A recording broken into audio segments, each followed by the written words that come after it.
Welcome everybody to our Season 27 NBFL Draft Grade Show. We recently finished up our draft, and we're going to be talking about everybody's the players they picked, how they did, what they did right, what they did wrong, and to be fair, we're going to do it alphabetically.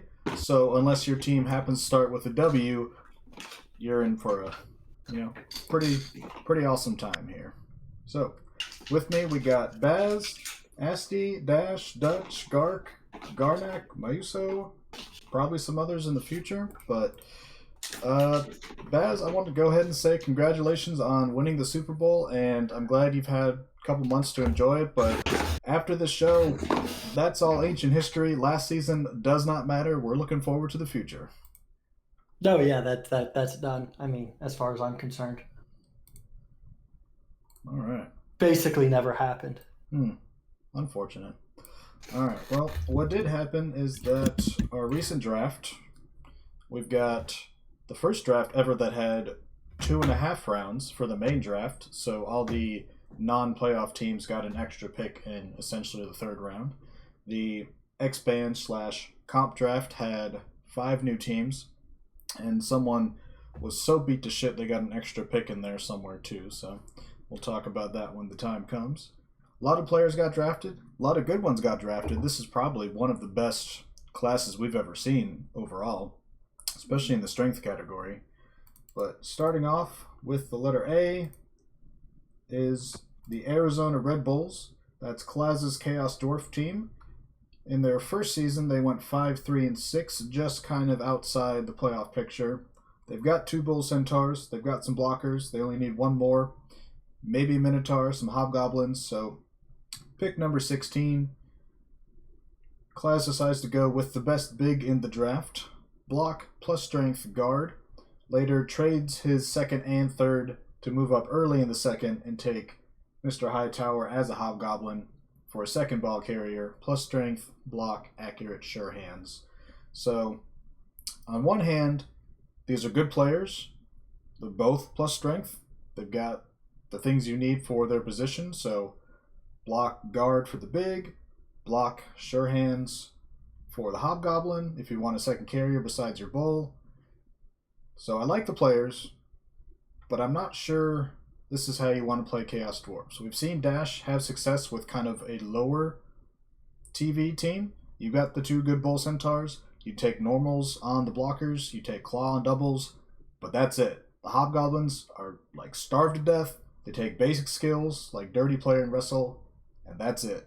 So while I like the players, I'm not sure this is how you want to play Chaos Dwarves. But again, I'm awful at them. So maybe Klaz will have more success than I would. What do you think, Baz?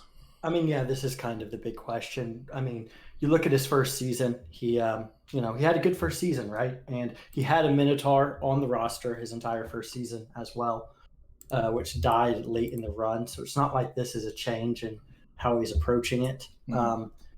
He had 2 really good Bull Centaurs. He has 5 multi-skilled dwarves. And I can understand wanting to hold that last dwarf spot to take a shot at a double for claw since you can't draft that. I mean, it's one of those things where if you're going to have a Minotaur, this is a very good Minotaur to have. Whether Chaos Dwarf should have it or not is a pretty open question, but there's not really another clear direction to go. The Hobgoblin, I mean, once again, like, I don't know what the point of him on this team is, right? Like, you already have committed to carrying on a bull. I guess you can carry on him instead, but now you're just trading mobility. I don't like accurate on it, but I think the Minotaur it's a good pick if you're going to be running a Minotaur, and the Hobgoblin I'm a little more questionable on. Like you said, though, he didn't have a lot of needs. Once you take the Minotaur, you've got 2 outstanding Bull Centaurs that you're not upgrading on. One's strength, guard, block, tackle, mighty blow. He's your defensive piece. The other, Longhorn, is block, double agility, sure hands, tackle. So unless you see like just this really sexy Chaos Dwarf blocker archetype that has a skill roll for doubles like you're talking about, I guess trading up for the Hobgoblin is actually better than sitting put and taking two hobgoblins with a second and third round pick. So it's fine. They're good players, and it kind of rounds out the team. So we'll see. I give him a solid B. What would you officially grade him at? Probably B minus. It's Okay. Solid players. It's clear what they're doing. It's just on Chaos Dwarves in particular, you have to question if the value is there, but it's not like he had other options. And again, if you're going to have a Minotaur, that's a very good Minotaur to have. I guess the question is, do you take Stand Firm or Tense next on him? You have to roll doubles to get mutations, so your decision will be made for you. Oh, that's right. It's the Chaos Minotaur that's normals, right? Yeah. Yes. Okay. Also, one thing I did want to mention is at pick 34, he actually had two different options to get a free roll on a Chaos Dwarf, which is what I would have done. Because I think the Hobgoblin's pretty underwhelming, and he's a lot of TV. And Chaos Dwarves don't have good success when they're the overdog, in my opinion. They have trouble dealing with wizards, they have trouble dealing with apothecary, star players, etc. So I would have rather rolled just a raw double on like a tackle mighty blow, or even like guard mighty blow skill player instead. That's probably good. Phantom, can you mute yourself, please? Isn't he muted? Oh, I think I had him muted from last time. Was there a lot of feedback? Yeah. Okay. Well, next on our list, the Atlato Flechettis. That's Nelphine's Lizard team. 8-5-1, very successful as usual in the regular season. We will not speak of their postseason or. Yes. Nelphine's great in regular season. Yeah. Fortunately, his team is still pretty complete. Only needs one source, really. He's got his Ball Skinks. He's got a great Croxagore. He's got a bunch of other Sorai. So just sits there, stays at 24, and lets just a dynamite, perfect fit come to him. Block, guard, tackle, mighty blow. One SVP away from Frenzy, Grab, Stand Firm, whatever you like. So Torfi's great source. Second round, 56. You've got a couple other options if you want to go like a simpler player like block, mighty blow, guard, stuff like that. Decides to go ahead, take all the 4 skills you need: guard, tackle, mighty blow, block. You get break tackle as well, which is obviously, as we mentioned 1,000 times, is not good in Blood Bowl 2020 for a Saurus. But you get one season out of it. I'm pretty sure he didn't need this player, so he's replacing somebody else on the roster, and I don't know who it was. It was the piling on. Oh, it was the piling on guy that we hated. Okay, so that's even better. I was pretty sure that was the case. That's why I gave him an A-, because you're getting a clear, great source at 24. You're replacing a piling on source that we hated at 56. You have to deal with break tackle. Oh well, I'd rather have that than piling on. A- for the Scaly boys. Yeah, I mean the first pick's a home run. Like that's like obviously like you couldn't ask for something better than that, really. Especially because he needed another tackle in there somewhere. And then the second pick, again, like it's the 56th pick, you can't really be, too greedy. For this season, the second pick's amazing, obviously. Now, break tackle becomes kind of a dead skill afterwards, which, hey, but, who knows? I mean, Nelfin will know if he's going to keep playing this team or if he's going to draft over it, but you're still getting 4 strong skills, even once break tackle's not as good. And you don't have any right now, so having the one for this season is really valuable. True. All right. Everyone loves what Nelfin did. Well, I'm sure he'll have much continued great success in the regular season, as he always does. So, what's your official report on that one? A-. A-, okay. Let me type that in. Yeah, this is just 2 great picks. I mean, there's nothing more to say. Yeah, I mean, the first one being on 75 as well. Like, Yeah. Very nice. All right. Yeah. So next up is someone who was picking sixth and decided to make a bold move up to number one. That's Uber, the Baltimore Skavens. Not a great first season. 2-6-6. Clear need of a Storm Vermin to help carry the team. You've seen Rel the last couple seasons have a great gutter runner core, but it's really that strength 4, agility 5 Storm Vermin that really ties the team together. He makes all the key plays that lets the gutter runners take over the game. Uber, trying to replicate that, moves up and takes Dorian plus strength plus agility, mighty blow, tackle, guard as his main Storm Vermin, and had to sacrifice his second round pick to move up. So third round takes a wrestle, dodge, skill, line rat. Maybe gets guard. Maybe just take tackle. kick. Yeah, that's useful player. You want kick on the team. He's the obvious line rat to have off the line of scrimmage. True. Now, of course, I mean, maybe you double, maybe you roll a stat, but I mean, like, great trade, right team to make it. Like Skaven don't care about their line rats at all. All of your other positionals have multiple skills already. Second pick is solid again. I mean, line rat with a Rod's line rat's useful. You have enough dodge on your team already that getting more is always good. It's, I mean, I think you pretty much have to give this one an A. It's, hey, I don't need 3 picks. Let's go get the best player in the draft at a position where I could really use a strong mobile hitter like that. I mean, I would say he's the second best player in the draft, but we'll get to that soon. I mean, he's an amazing player. Congrats to Nomad for graduating the number 1 pick from his school. So, not much more to say.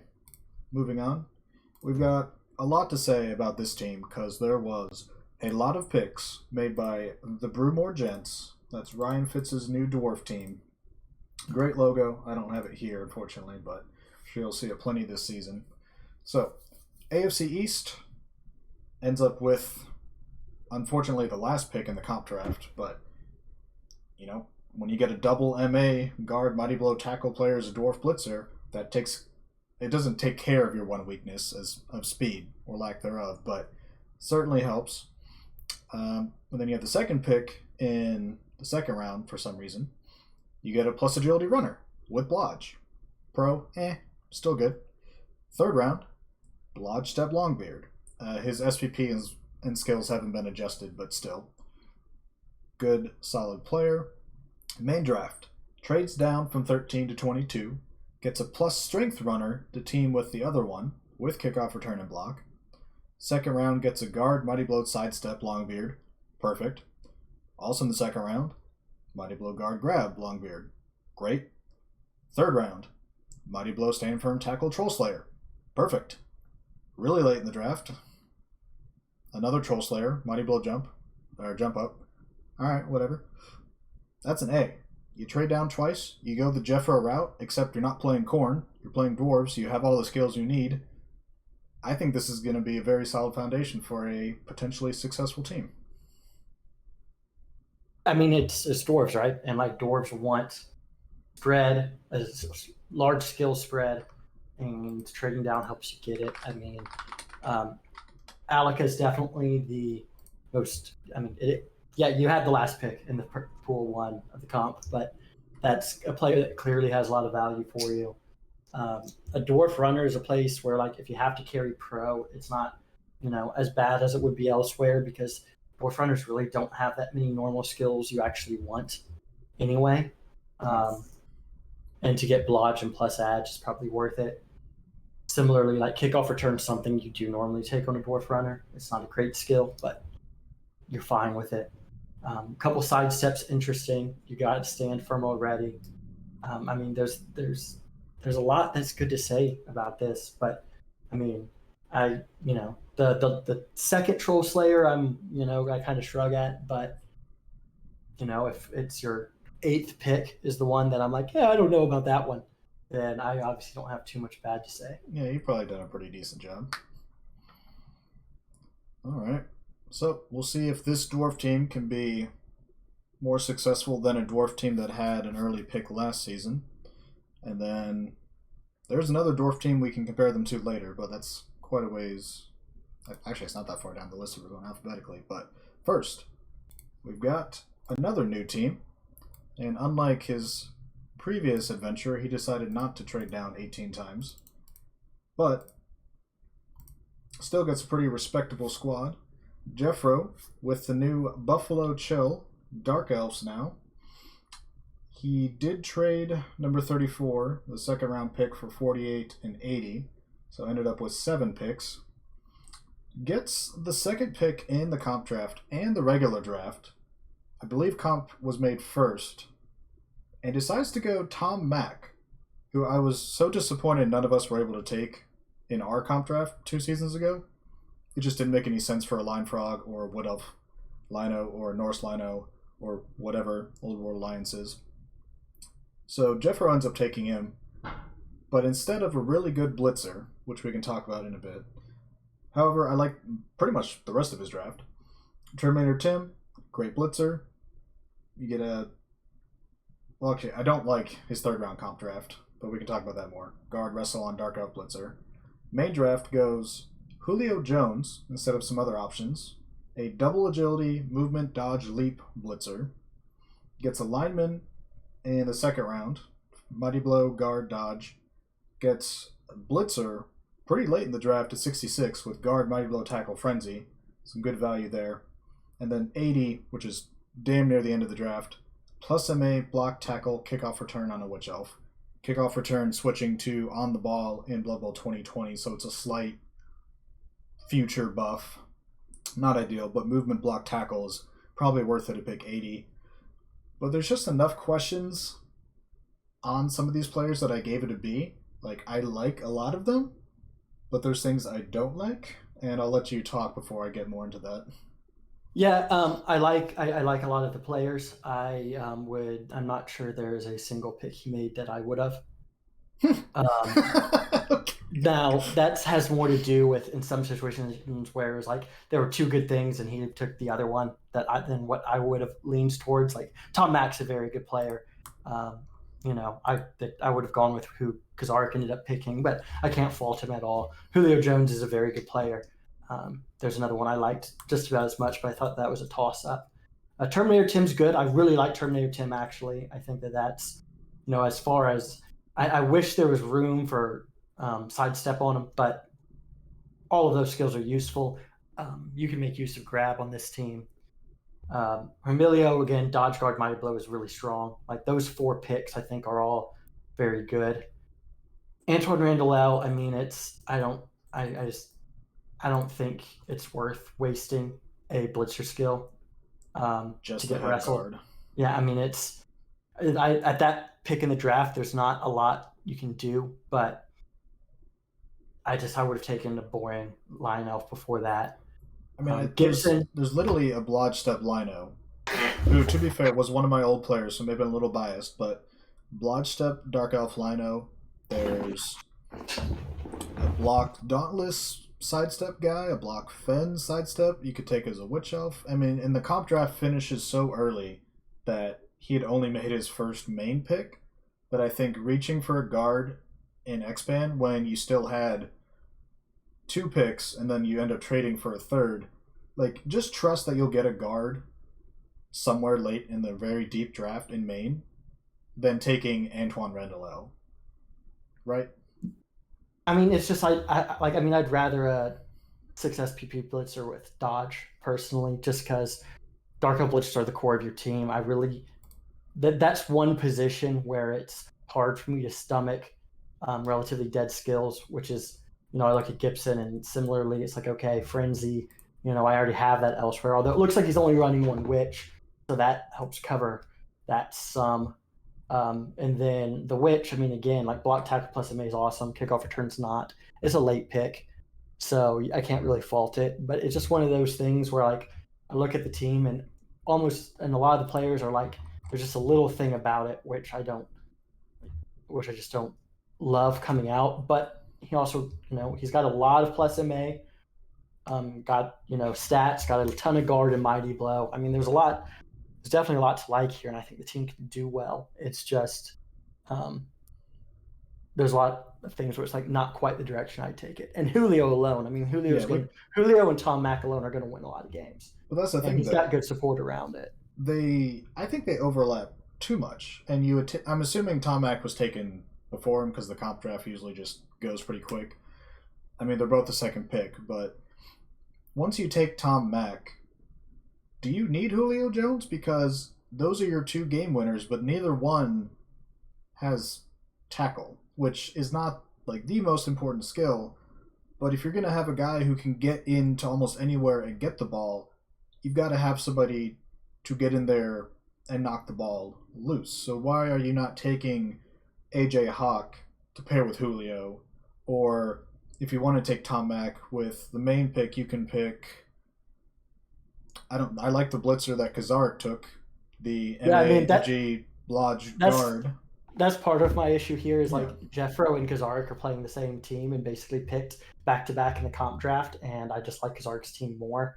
But I mean, your Dark Elves, like you're not looking for necessarily a true sacker. I mean, Jeffro's going lean, obvious. I mean, like this is like his team's gonna be pretty lean for Elves.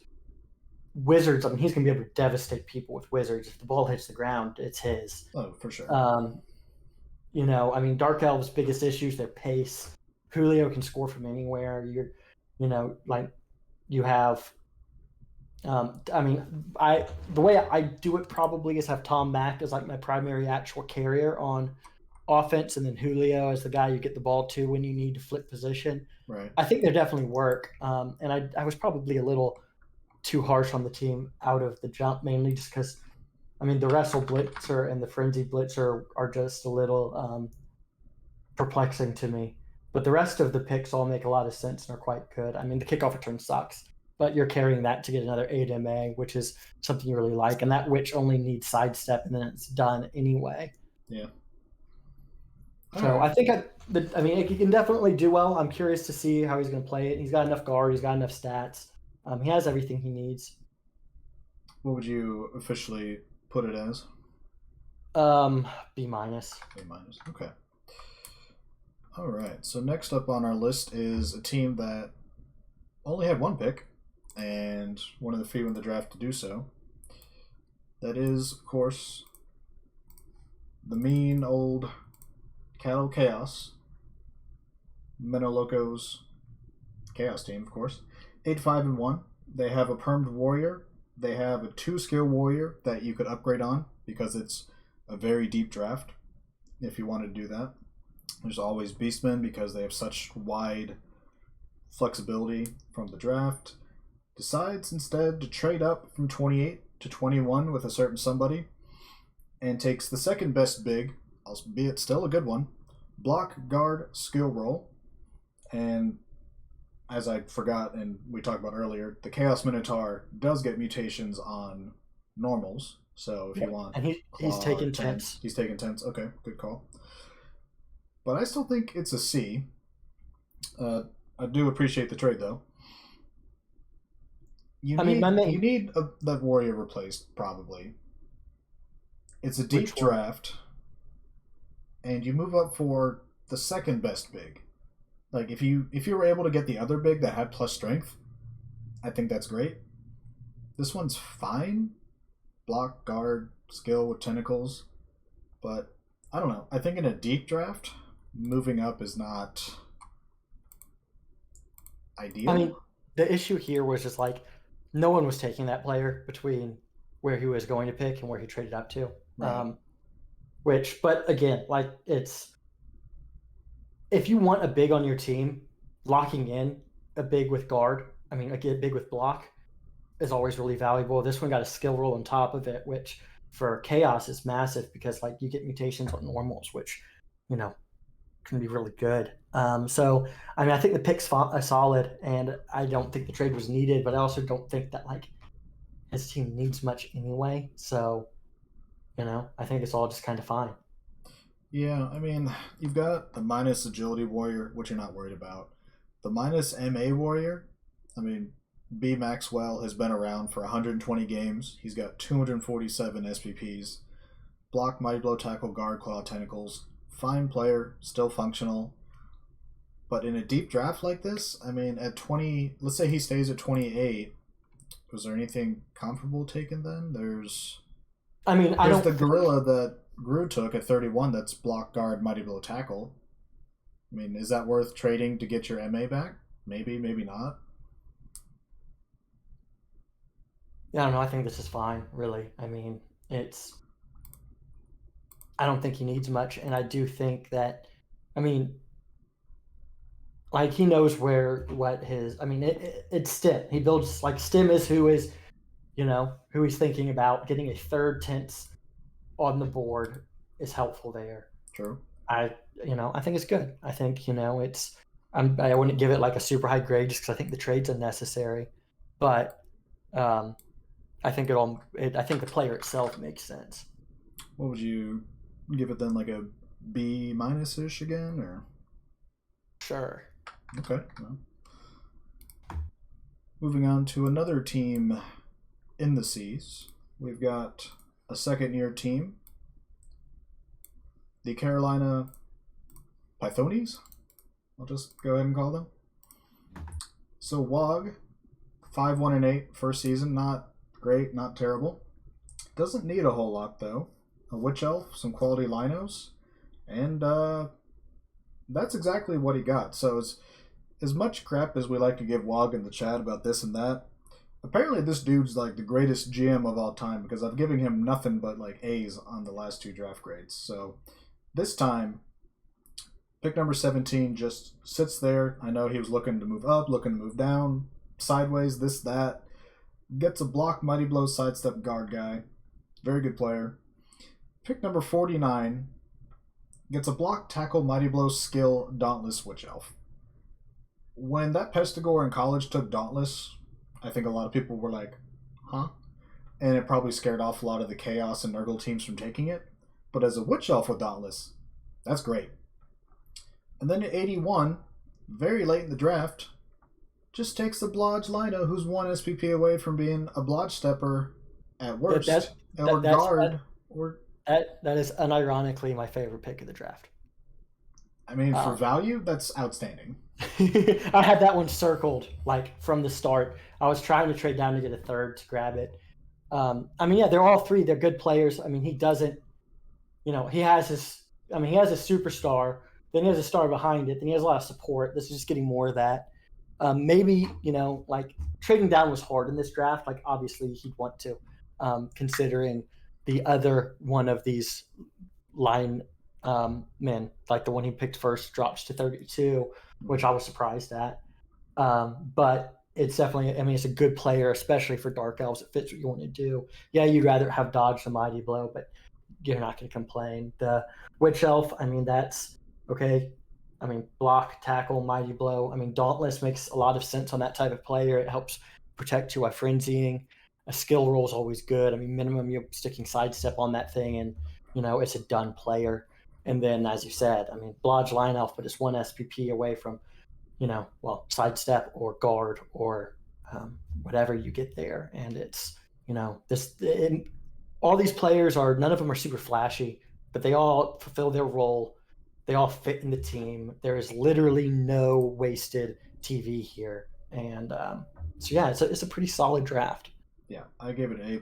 What would you give it? An A.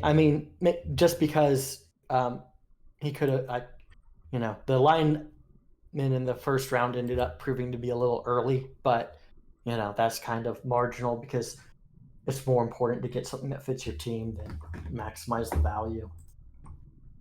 But this show is all about maximizing value.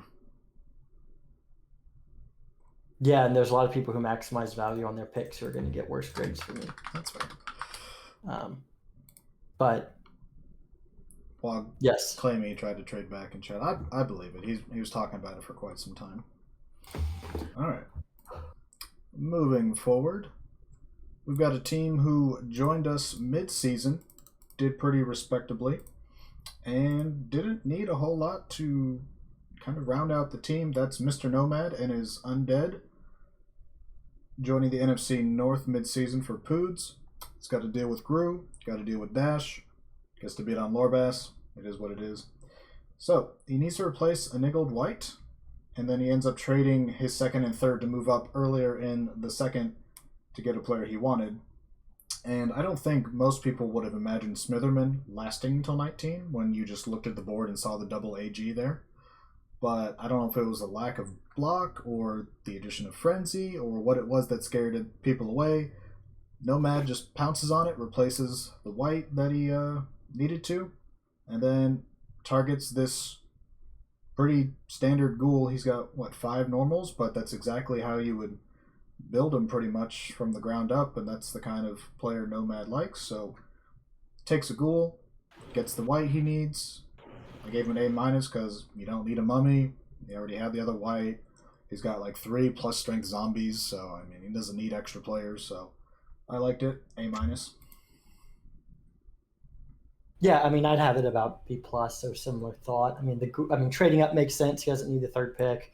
That ghoul is useful on both sides of the ball. Nomad likes to have 2 credible, sure hands ghouls, which, hey, makes some sense.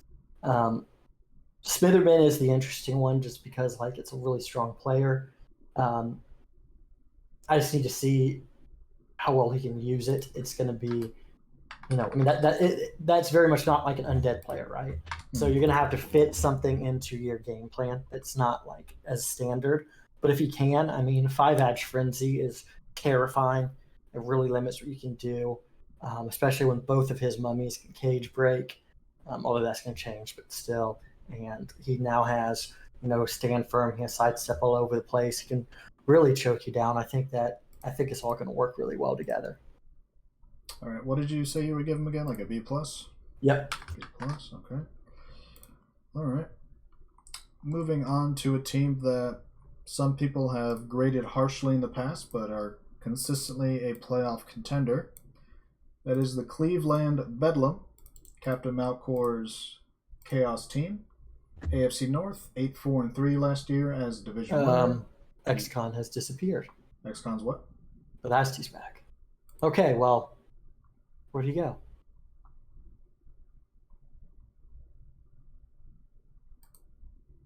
Why is XCon muted? I don't know. I don't see him. He's not in. Oh, there he is. I must have hit my hotkey. Yeah. All right, where do I want to go? Classic. All right. All right. I'm back. What did I last say that you heard?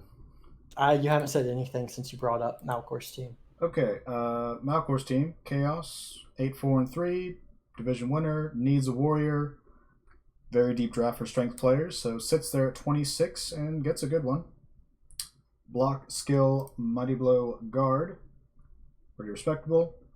Second round, I don't like it as much, but takes a Beastman with 38 SPPs, dirty player, double skill.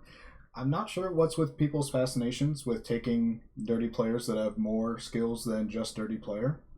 Yeah, I'd like to thank Malcor for, after making a really good pick in the first round, giving me something to bitch about in the second. But yeah, it's a perfect warrior. That's exactly what you want. Block, mighty blue guard. You have a skill roll, so I don't know what direction he wants to go with it. Maybe he's taking claw. Maybe he's taking stand firm. Maybe he's taking tackle. I wouldn't take tackle, but the other two are. All 3 are viable picks. Dirty player skill. He did this with his wood elves, and he had a strength 4 edge 5 dirty player, and it was what does it do? Or something like that. And I don't know. It can be solid, right? You can have a credible player there, but I just don't know that it's worth a draft pick. Because even if you get the stats, you're now having to pay for the dirty player as well. But that's pretty marginal considering how good the first pick is, and it's not he's going to bloat regardless, so who really cares at this point? Yeah. So overall, I think it's good. I'd give it, solid B+, just because that first pick's so strong. All right. B+. Bells. Alright. So next up, we've got the aforementioned other dwarf team. So if you want to compare yourself to one, this would be the one to do it to. This is a team that doesn't believe in ties somehow. Last year, Yeah, I mean, OTS. whether it's block or it's wrestle, you're muted again, by the way. Okay, I don't know what I'm doing, but... Wait, what am I hitting to do that? I don't know. Regardless, OTS, Dwarves, this team doesn't believe in ties. They're 7-0-7 last year. Go big or go home. And he doesn't need a whole lot. So basically, just take the best player available, maybe replace some of your permed long beards, and, takes 2 of them in the draft. Late first round, gets a leader plus strength. He also had like block or something, but you lose that. And then second round, gets a guard diving tackle. Pretty good players. Not too much to talk about, so I gave him a B+. Yeah, I mean, I'd go with a B- here. I don't love the leader. I get it, but there's a lot more I want on that player with the plus strength, and you're not leader on dwarves is you take it on runners because they can't really take anything else. Right. But putting a double on it, I mean, you're saving literally 20 TV. I don't know. I mean, plus strength is always nice, but I don't know. I'd prefer something with just like a guard might be able to stand firm player. I just think would be better. And yeah. There was probably one there at the time. Diving tackle is good. I mean, his division's filled with elves. Diving tackle is always good to have. So, the second pick is really, really strong. First pick's fine. Just, I'm not sure that I'm not sure plus strength something he needed that terribly much to earn the leader on. True. Is one SPP away from another skill, like Mayuso says in chat, so probably toss guard on it, and he's good to go for sure. 4 seasons. And you're good there, and then, he'll eventually get somewhere else. It's just when you have a player with stats, it just kind of sucks to throw skill slots away. True. So what would your official prognostication be? B-. B-, okay. And I realized the plus and equals key is the one I use to mute myself. So whenever I give someone a B+, it keeps muting me. So that's what's happening. I'll try to... Well, don't do that. I'll try to... Fine, just don't give anybody a B+ then. Alright. So next up is our second lizard team on the list. Denver Broncos, Jamon's lizard team. Needs 2 Sorai to help upgrade his team that went 6-4-4 last season and slid into the 7th spot in the playoffs. Pick number 23 sits there and gets the exact Saurus that he loves to build. Block, guard, dodge, sidestep. I think he's got at least 3, maybe 4 dodge on his Sorai. So clearly perfect fit. Not as sure about the second round pick. I was hoping somebody would take a lot of these former Oklahoma players. I know Klaz spent a lot of time developing a team that was not very competitive but had a lot of very interesting roles, and we'll get to some later. Plus agility and accurate on a Chameleon. You're kind of forward looking to Blood Bowl 2020, where Chameleon can relatively credibly pass for a lizard team. Agility on Skink and Chameleon Skinks is always nice. But you've got like 3 stat skinks already. 1's strength, 1's movement, and 1's agility. So I don't know if you need another one. And when you could upgrade a block Saurus, I think he's like 10 SPP. So, I mean, he's like part way to guard or whatever you want to take. But it's such a deep strength draft that I think that was a clear upgrade you could have done. Yeah, I mean, I don't like it. The Chameleon, plus it's hard not to like plus edge on Skinks, but like the accurate's kind of weird. And I mean, I actually like the main pick less. I I mean, I get it. I get the thought behind it. I just don't really know that. I just think there are better source available um, than another Blodge Sepper, which is nice and all, but like I don't know. I'd like to get some stand firm in there more than I'd like more sidestep. I don't need dodge or all of my Saurus personally, but it's a decent player. I just don't like the pick there. I think you may have been able to get it later. But yeah, the chameleon, I mean, the accurate is just okay. I mean, Edge for Stunty is really good. But But why are you passing? yeah, I mean, it will be more useful in Blood Bowl 2020 when chameleons are better at passing anyway. But still, I don't know. I think it's interesting. If it lasts to Blood Bowl 2020, I'm gonna be interested to see if you can show me some things, make it, and if it's a bit better than I'd expect. But as far as this coming season goes, I don't understand. So you're probably on board with my C for draft grade? Yeah, Okay. Let's see. C. All right. Well, we're going to have an interesting juxtaposition with this team and a team that picked later, because the Detroit Lions needed one thing and one thing only, and they move up from 22-13 to get it, and they need a stud bull. And so when you're getting a plus strength, block, mighty blow, tackle bull at 68 SPPs, you're getting an A, especially when you compare it to a bull that went a few picks earlier that we'll get to later in our discussion. yeah. I mean, this is an A+, like no doubt about it. Obvious trade, obvious pick. I mean, we know how Dash wants to play. He's written the book on how to play Chaos Dwarves in this league. He doesn't want that second pick because he wants dirty player and he doesn't want anything else. I mean, I'm sure he's kind of pissed off that two of his hobgoblins rolled plus strength. Assholes don't understand what they're used for. But not only that, but also we've talked a lot about the break tackle nerf, but break tackle is +2 if you're strength 5. So like now, if he takes break tackle at 76 in Blood Bowl 2020, you're still dodging on a 2+ as a sweeper. Your other bulls carrying, you have a strong blocker core, and you foul like hell. That's gonna work. And that's the book. That's it. All right. Not much else to say, except we're all in for another season of ground and pound, hammer and nail, whatever else you want to use for the Chaos Dwarves. It works.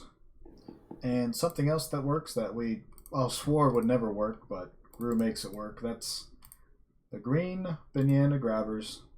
Oh, so close to a Super Bowl. Some jackass decided to turn the tables on him. But 10-1-3 last season. They've got 3 perm players, 2 of them gorillas, one of them being a chimp. So at 31, you get the perfect replacement. Block, guard, tackle, mighty blow, 60 SPPs, respectable college, knows what he's doing. 63 is a little more interesting.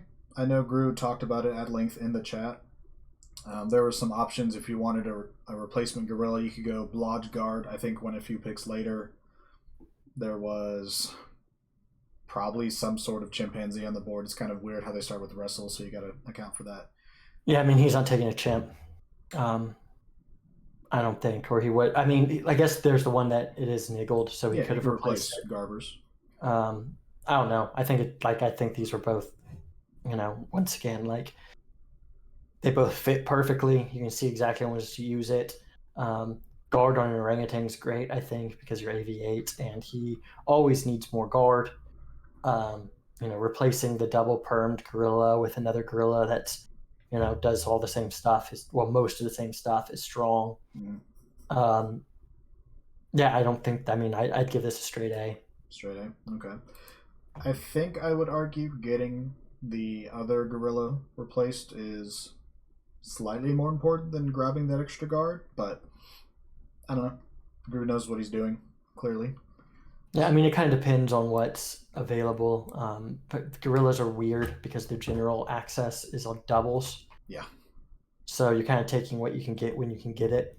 But you know, I think he can hold the one. I mean, the way I see it is like you're getting either you're replacing the minus AV and getting another AV8 guard, or you're drafting this guy and getting another AV8 guard. Yeah. I think this is the slightly better route if you're playing for ceiling. And screw it, man. He should always be playing for ceiling. Yeah. Especially when we're talking about ceiling, we're talking about this next team, and this next team, they're at the top as long as we look backwards. Houston Treants, coached by our beloved Bazakistine, 9-2-3 last season, needs maybe some skilled catchers and / or linos. So at 32, gets a very similar player to the one that Wog took earlier, block guard, mighty blow, sidestep, and late in the second round, like last pick of the second round, gets a dodge guard lino. And for what else? Those are great. You get dodge, you get guard, you get more guard, you get sidestep. You'd like to have guard on the first guy. Whatever, he'll get there soon enough. Very nice. Astiflick's not a fan for some reason, but I gave you a B+. Yeah, I mean it's fine. You know, I mean, like obviously creating my own pick is weird, but they're both definitely players that I had earmarked as that they were coming close to me. I do not love the mighty blow. I don't think that I need 2 mighty blow on the team. Well, 2 non-true mighty blows if I do end up with mighty blow, but the rest is strong. I need more sidestep because Asti hates sidestep. Well, he has 11 frenzy, so yeah. And then like dodge guard. I mean, I'm weird on this, but like I like dodge more than block on my guard on elves. Well, you throw like 18 blocks a game, so it makes perfect sense. Man, if I'm throwing that many, something went wrong. But you know, it's all about repositioning. They're both fine. I don't, you know, it's not like I've really needed anything spectacular. I would have liked to be able to trade back at either of the spots, but it wasn't to be. So I'll take it. Oh wow. So what would you give yourself? I'll give myself an F like Asti does. Okay. No, I'd give myself like a B. It's fine. It's solid. All right. Well, speaking of Asti, he's apparently next alphabetically, so we'll go ahead and talk about what's remaining of his team. And after last season, there was not a lot left. There was a runner, there was a snow troll, and there was a thrower with leader, and that was literally it. So, I mean, this is an A+. Like, if you couldn't take this team and win the Super Bowl again, then that just says a lot about your coaching. Yeah, no pressure. Screw you, Baz. Come on. I mean, yeah, like it's, you know, he well destroyed the team, so there were some extra picks here. I mean, if we're going, you know, both Ulfs are solid. I know that he doesn't love having tackle on both Ulfs, but considering the division and conference he's in right now, I think that he's fine with it. I really don't like the diving tackle Ulf because it's going to be really annoying for me specifically. Getting guard on the runner again's great. Actually, he annoyed me because I was going to take that player a few picks later. Nice. I have some bones to pick about people taking players, but we'll get there. And then the tackle dodge berserker again. I mean, it's solid. Like this is again like, okay, let's look player by player. What do these players want to do? Every skill makes sense. Everything's functional. Everything fits his team. He has his one superstar he'll lean on, and then all of these guys each perform a role, which is all you're really looking for. Now, what he spent the rest of his SPP on is going to be interesting. Yes, we're all going to have a lot of fun. Yeah, I want you guys to give me a draft grade on having 11 frenzy players on the roster. Well, that's not really part of the draft. Yeah, I mean, like it's. Yeah, you kind of got you got yourself stuck into it. Respect for keeping your word. Look, you're gonna have some highs that are really high and some lows that are really low, and there's gonna be less in between than there was previously. Remember what you did to MRT in the season opener 2 seasons ago?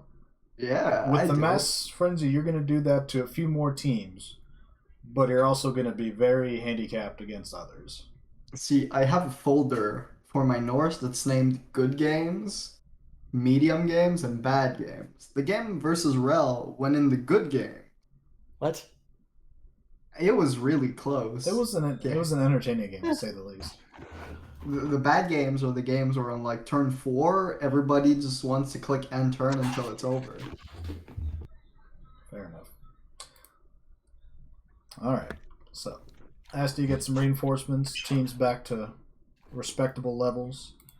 A team that's been trying to get back to respectable levels after being damn near the top. It's the third straight AFC South team. This is the Jacksonville Jordals, MRT's renowned high elf team. 5-1-8 last season. He needs a lot of blitzers and catchers. I think he had 0 blitzers and 1 catcher on the roster, if memory serves. And I wanted to not like this draft class, but the more I looked at it, I was like, damn it, this is just pretty solid work by MRT. He gets a natural one-turner at 11. Probably not needed, but hell, it'll win him some games. 43, you get a very annoying and functional defensive catcher. And 75, 10 picks left in the draft, gets a blodge, tackle, mighty blow, strip ball, blitzer, and you would love to get another blitzer in there somewhere, but damn it, I gave it an A-. Well, he has a blitzer with tackle and diving tackle already. That doesn't count. Which isn't amazing. Also, he only has 3 catchers on his roster, which I'm assuming was a mistake. But hey, yeah, I mean, it's MRT, man. I don't feel like you can grade MRT picks because he's working from a different set of rules than the rest of us. My main issue with it is I think he should have taken the plus edge frenzy blitzer with his first pick because he could have gotten plus MA with his second. But all in all, I mean, his second and third picks are both, his second pick's perfect. I mean, that's a perfect player. His third pick's very good. I don't love strip there, but it's fine. And then obviously his one turner is a one turner who it's MRT. MRT with one turners terrifying. And yes, it's not a natural. He needs that one push, but oh no. And in Blood Bowl 2020, he'll need 2 pushes. Oh no. Although I'm assuming he'll just turn the plus MA into sprint and be fine. But yeah, I mean, it fits him. It fits the way he wants to play. He's trying to do his own stuff. Always has been. So all 3 of these, I think, will help. I'm just glad he picked players that have dodge, 2 of the 3. I mean, that's better than he normally does. And yeah, I think that I'd give that a solid. I'd probably give it a B.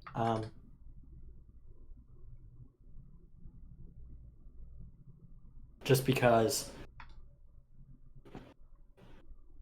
the catcher's absurd. Okay. That's plus AP, man. What would you Which give? is good. It'll help protect against Asti. What would you give Asti, speak of the devil, on the grade? I forgot to ask. I mean, I said it was an A+. It's literally impossible to not win with that. Fair enough. But no, in all seriousness, I do think he did a really strong draft considering the situation he was in. All right. So next up on our adventure, your check is in the mail, Baz. Next up, and I got to hype you up as much as possible so that when I beat you, it makes me look better. Nice. So we got a new team to talk about, and we talked about them a fair amount during our during draft show with Nomad and myself and some others. But this is the Kansas City Cows, and it should not be allowed since you're not actually playing corn, but you are playing Chaos. So Garnak, welcome to the league.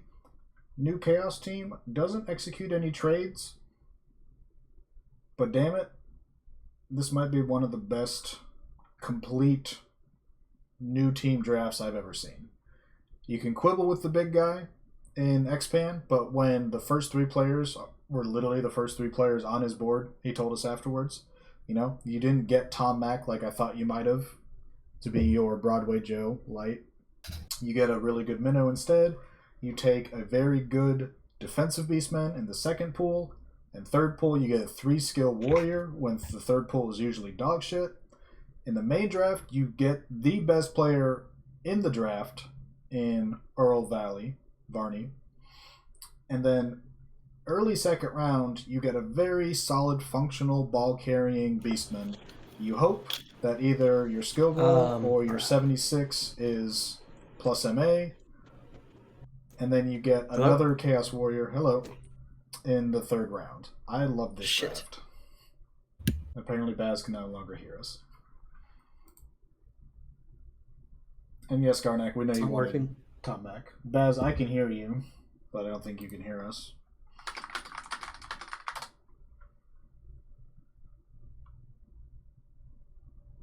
Astaflex, grace us with your beautiful voice. It's too quiet. All right.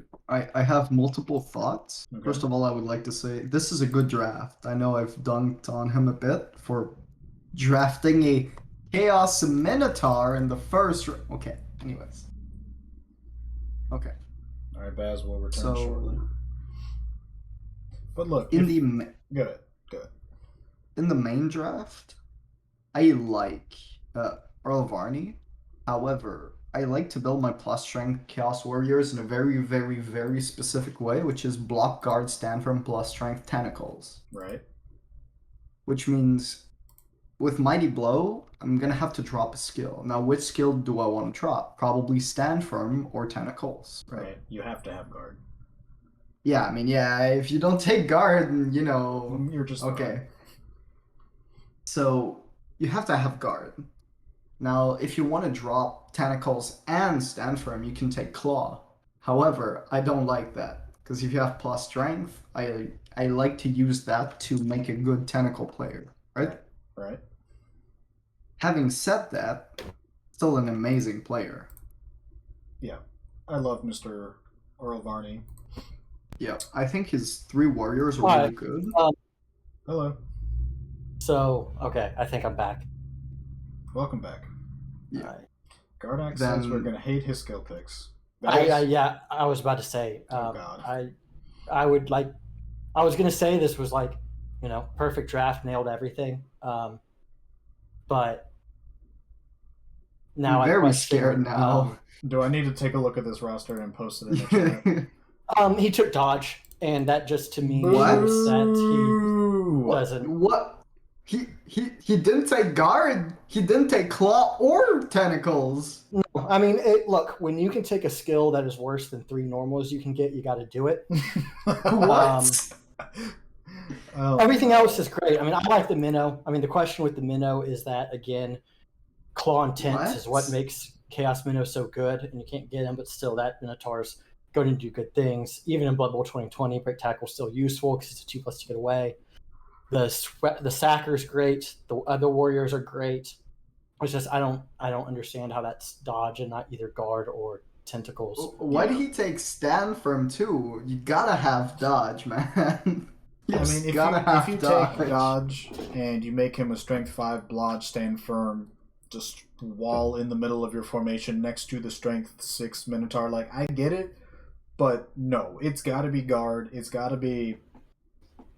You have to have guard on that player. You can't have a zombie walk up to him and negate him. Like it's just. I'd be perfectly fine with no guard if it was tent stand firm. Like that's still. Yeah, I mean I prefer that. Everything's still working together there. I just. Not that blodge stand firm doesn't work together, but.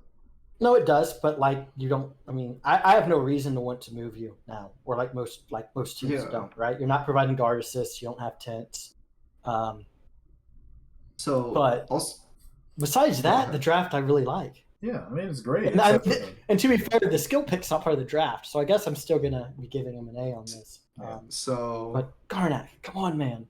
That carrier Beastman, I was gonna say I love. I think it's like one of the best steals of the draft. Yeah, that's a huge value at 35. Getting the Beastman is my former player too. Durian's from Florida, so he's my former player as well. Nice. Yeah, dodge is nice. Blodge, sure hands now. He took 2 heads with the skill, which I was saying earlier. He was 75 SPP, so you hope either the skill roll or 1 more SPP, you get movement or something. But yeah, 2 heads is the skill you would take otherwise. Yeah, it's a very good carrier. I like it. I don't like the Sacker, the wrestle tackle plus MA dodge, Oh, I love that because player. Yeah, it's a great player. I think it's a good player in a vacuum, but in on a new team, it's a lot of TV to be held up in a player that's not necessarily reliable yet. But the total team TV is 2150. I Yeah, mean, but if you don't have that guy, it's like 20 like 2050, and then you have like a bribe for free, All right. right? I mean, overall, you have 3 warriors. 2 of them have guard. Should be 3. You have your ball Yeah. carrier. You have a defensive player, Ronnie Brown, to potentially, sack or get those catchers that run downfield. You've got your blitzing player with the Minotaur. He's also just a huge pain in the ass. So overall, I like it. It could be competitive, and he's going to be really low, like we just said. So maybe you'll get some wizardry and some bribes and all this other fun stuff, and we'll see how he does. I want to go on the record and say I hate that Minotaur so bad, but we're gonna see what happens. We'll see what happens. Don't worry, Fitz. We've got some D's coming up. Maybe an F for 2 as well. All right. So, what would you officially give that? You said like an A until we looked at the dodge. yeah, I mean, it's like you want, guard warriors, you want a carrier, you want a credible sacker's nice, especially one that already has everything you need. And I like the Minotaur, unlike Asti. So I mean, I generally like it. don't like Minotaurs, but Minotaurs are great. okay. So You say you like that Minotaur, but you're half kidding. okay. I'd have a Minotaur if I was playing Chaos. We finally get to a team that I can quibble with because, god damn it, Doofer, you took the player I wanted right before I picked, and I hate you for it, and it makes no sense to be on your team. So, the Las Vegas Gamblers, the new Wood Elf team, coached by Doofer. First pick of X-Pan. I also don't like this pick either. Double plus strength guard ward answer instead of, who was the blitzer? What was his name? Hawk. Yeah. Instead of AJ Hawk, who was strength, agility, tackle, skill. I just like that better as a ward answer. I'm not good with Wood Elves, but I think that's what I prefer. Second round pick was great. Block, guard, AV for a catcher. Really good thrower, deep in the 3rd round. Main draft gets an agility, mighty blow, tackle ward answer to be the tag team partner. That's great. The guard Fen Lino at literally the second to last pick of the draft. That's great. But god damn it, dude, for your pick at 52 makes no sense. And I swore to myself I was going to get that player when I sent Baz a message like, hey, I got work in like an hour. I don't think I'll be around to make a pick. So here's my 3 people. And James Barnes was the first player on that list. And I knew that you wouldn't take it because it would only be a lineman. And you don't need that lineman. And god damn it, you took it anyways. I wanted him as a frog blitzer. And I'm so annoyed. But it was a great draft regardless. Well, there's one amazing pick, and then everything else is I can quibble with a little bit. The plus edge mighty blow tackle dancer is obvious, like that's a home run. Yep. A second mighty blow tackle is I just like you only can blitz once a turn. Why do you need 2? It's dubious. The thrower's fine, especially with their plus AV on the catcher's fine. I mean, you want guard. I get it. Whitney Merciless is a very, very good player. I just don't know what you're going to do with him. I've watched Doofer play a lot of games. I don't think that player makes sense for Wood Elves, and I don't think that makes sense for the way Doofer likes to play. But he knows this. I mean, he knows that there's another pick that made more sense for Wood Elves, but it's just hard to pass on the 5 strength. But yeah, overall, I mean, I'm mainly just giving him a hard time because he made the pick I knew he was going to make that I don't like. But overall, it's a solid draft. As I said, he's got one perfect player. Both guards are nice. I think 2 blitzers is unnecessary, but it's not bad. A good thrower really opens things up. But Yeah, so I'd give it a B-, B minus. because I just think AJ Hawk It's so much better. would have been incredible. Now, Doofer is in the chat, and he's saying that Merciless will be a hell of a carrier, and he's right. It's a leaping blodge war dancer with 5 strength. Like, there's a handful of players in the league who can credibly take him down, but that's not what a war dancer needs to be doing, and he can't do his job on defense, really. Like, sure, he could leap in there for the guard, but he doesn't have tackle, he doesn't have, like, frenzy, he doesn't have all that cool stuff that he also needs to be doing, and he just kind of, like, stands there. So, I don't know. I agree with your sentiment. I think there's enough good players that I think the draft grade was better, and probably a little generous. I'm always usually generous, except for a few that are coming up. But you said a B minus.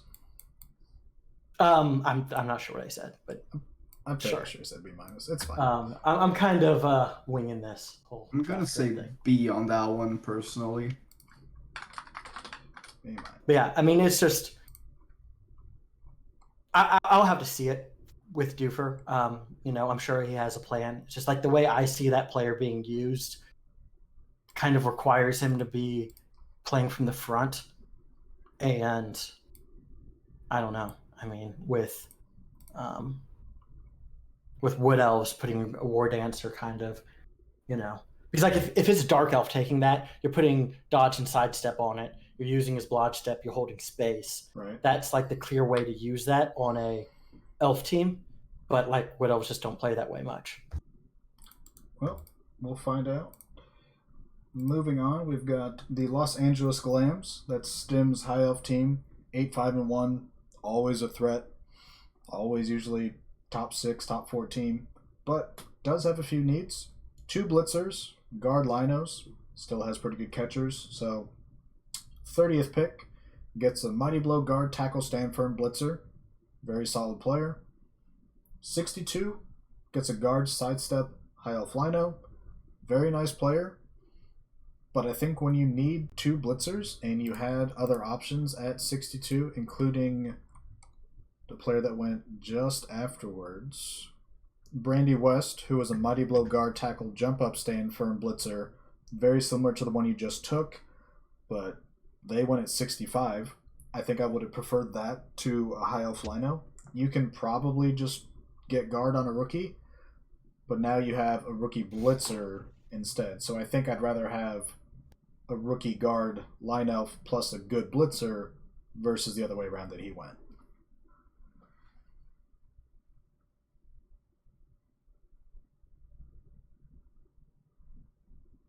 Feel free to say something. Oh, headphone died. Anyone else want to jump in on the old Stim pick? Yeah, He goes A plus. I think it's Okay. A plus Wow. Okay, maybe I'm just being harsh. because as high elves, especially, you really want guard and stims. Like, okay, Baz often says he doesn't like Mighty Blow and guard on the same player, I but agree. that doesn't apply when the team's already developed. And Stim is like getting that lino with guard and sidestep is amazing for them True. because so A plus for me. All right. I don't know. I think I would have preferred just to have the 2 very good blitzers, but I mean That's the lino's good, like you said. I think I would have gone the other way. But next on our list is a team that just I don't know. Like if we thought MRT does weird stuff, and we thought other players, we've got Lorbass and the Manglasota Many Men, the first and hopefully last Old Board Alliance team in the league. They were 1-5-8. His draft needs are a new race. He traded out of the number 1 pick, got number 6 and number 37. Took a very nice player, Lee from Mid-State, as a dwarf blitzer. Took what I thought would be a perfect high elf blitzer in Vi Saikama as a Longbeard. I'm not sure that's a great. It's actually like kind of everything you want on a Longbeard. It's been a little expensive though. And then the aforementioned pick, Brandy West, at 65, becomes a Longbeard as well. And then I guess an old world human lineman is my former player, Melquise Stovall, who I loved as a skink. Very expensive and not a good skink at all, but he was enjoyable. Unfortunately, I remember a lot of these players. I remember watching Lee at Miz State. I remember Brandy West being very storied in Nelfine's post-game comments. I, of course, remember my player Melquise Stovall. And so the draft grade is D for death because this is the team where college players go to die. You take all these good players like Paul Bunyan, who was drafted last year, who's a great player with like 3 stats as a human blitzer. But like all these careers are over. You're going to this team that just is destined to have the number 1 pick every year. Like, you've won one game in 27 attempts. Like, it doesn't matter what he takes. Like, your career's over. Just retire. Lore Bass is the NBFL's Browns. Not currently, Yeah, but in I mean, general. you know, Oh, I'm sorry. It's only been 25 games that he's played, but he's won one, not 27. so I charged my headphones for Stim's talk because I figured there wasn't anything for me to add there. That's fair. But we'll see if they die again or not. But yeah, I mean, you know, God love Lore Bass. He drives me crazy. But, you know, he's a ton of fun. We are going to see Old World Alliance that it's at least 2860 TV. I'm sorry, what? 2860? Well, yeah, I mean, he needs to take his 3 skills, but if he takes normal on these 3 skills, it would be 2860. Oh my god. Which, I'm going to be honest, I don't think anyone knows how to play Old World at high TV, but I'm pretty sure that's not the way. As far as like the players go, I mean, like they're fine players, but they're just I like his second pick actually because like your Longbeards have loner, and so this player can kind of keep up. So like that player makes sense. Yeah. The third pick I think is just awful. Yeah, I looked at it and I thought he was a Longbeard at first, which would be even worse. But he's at least a human lineman. But block, catch, like what? Yeah, but then like the other Longbeard, I mean, yeah, you know, I mean, all those are skills you want on a Longbeard. But it's just like his team's so bloated. I don't know what he's going to do. So it's like kind of hard to, you know, I don't think he needed to trade back mainly just because like I don't think he needed the extra pick. Yeah. Or if you do trade back, like take a second and third and move up into the second round, like even higher or something. Just or even take all 3 and trade late into the first round. But yeah, I mean, it's Old World Alliance. I just don't think that they're like viable at the TV NBFL plays at. So like, I don't know what you even should do. I mean, like I have an idea of like how I think I'd try to attack it, but I'm pretty sure it wouldn't work very well. So, what would you assign there, guys? I mean, I like some of the players, but it's just.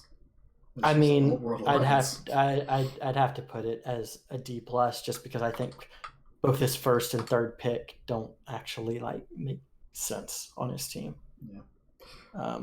Well, good luck to the man. He tries. That's for damn sure. All right. So moving on to a guy who doesn't need any sort of luck. Jesus Christ, his team is ridiculous. The Miami Corona Blights. Rel's Uberskaven, 7-7-0 last season, just short in what was an epic AFC Championship game. Maybe replace the stud Storm Vermin if something happened to like fall to the teens and you could trade up. I mean, no. But the gutter runners are so good you don't need them. You could try Rat Ogre again for fun if you wanted to. The team doesn't need anything. So, I mean, maybe you could trade up for Smitherman, the double AG one that Nomad took at 19. Not quite the same player, but, you know, if you wanted to get around having the minus AV, this might be the time to do it. Rel, instead, takes 2 line rats. One's got wrestle, kick, and skill. One's got kick, dirty player. So now he's got at least 2 kick players in case something happens to one, which it inevitably will. Yeah. There's not much he needed. These players are just line rats. I gave him a B minus. It's what he needed, and it's what he got. Yeah, I mean, I always had 2 kickers at the start of a season because I wouldn't have them by mid-season. I mean, the wrestle kick skill, I mean, that's great. Sure. The kick dirty player, I mean, that gets an F because, like, dirty player, what are you doing, man?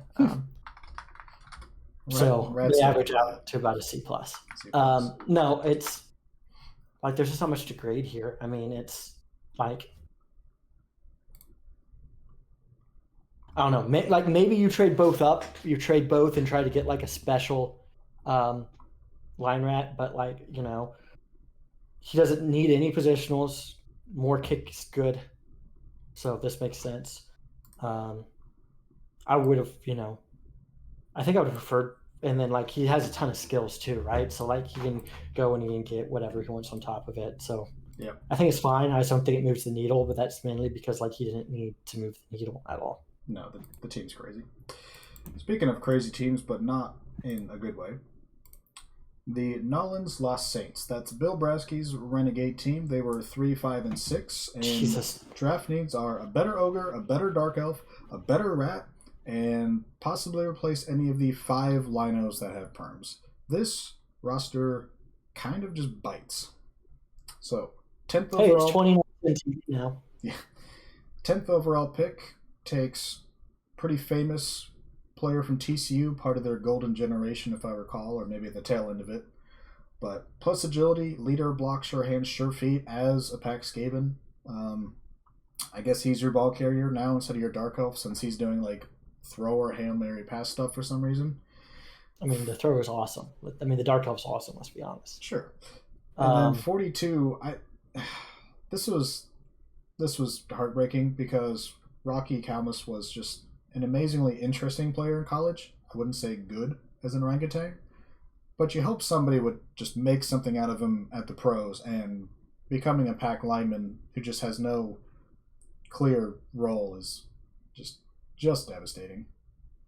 What is he doing with Blodge, Agility, Juggernaut, and Mighty Blow? You're going to build up to Frenzy eventually, maybe? I mean, I guess, but... I mean, you have a mobile blitzer who can hurt wrestlers and the like, and move stand from if you need, and Blodge is edge 4. I was going to say, the Rocky's a great pick. Yeah. Very late in the draft, you get a block guard, Mighty Blow jump up. That's actually a pretty solid Marauder, so you can't complain about that, but... I feel like I actually like this draft better than you do. I just hate the team. Yeah, I'm gonna give him a B. Okay.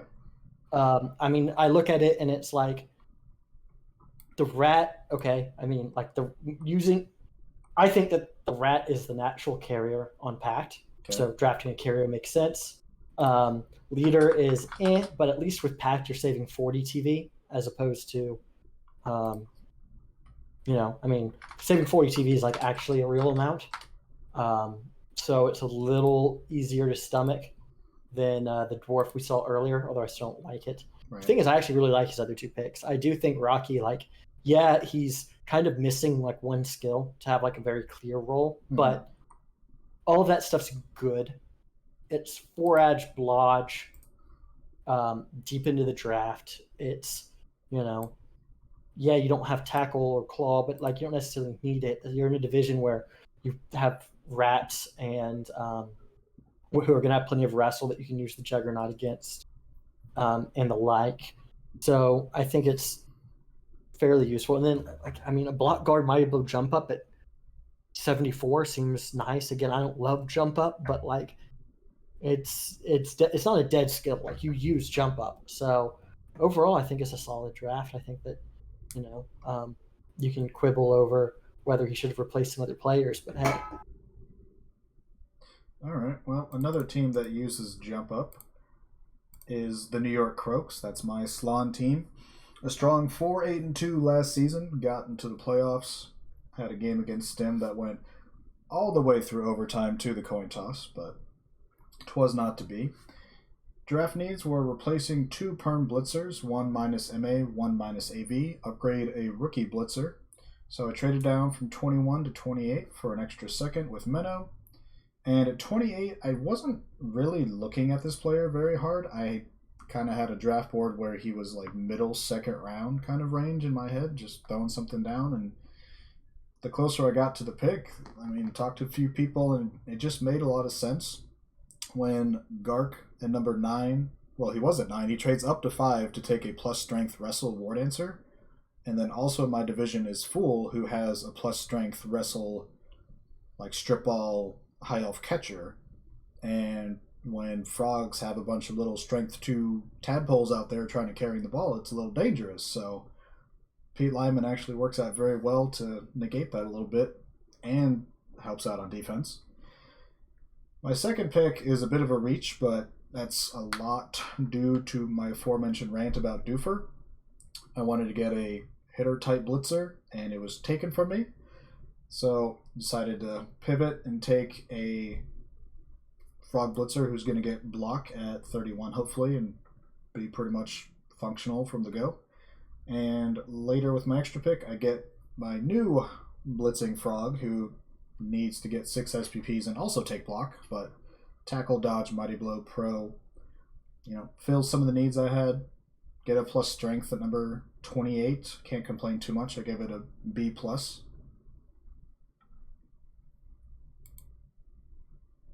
I'd put this one at.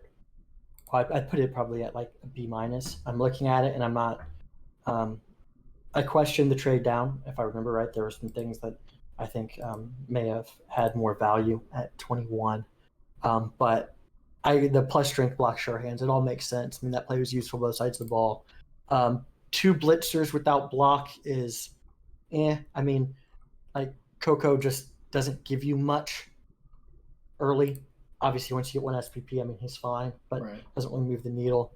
The other one, again, like you need to get to block. And once you get block on both of them, which will be very fast, it looks better, but it's just going to, that the first game or two might be, you're going to have to be careful.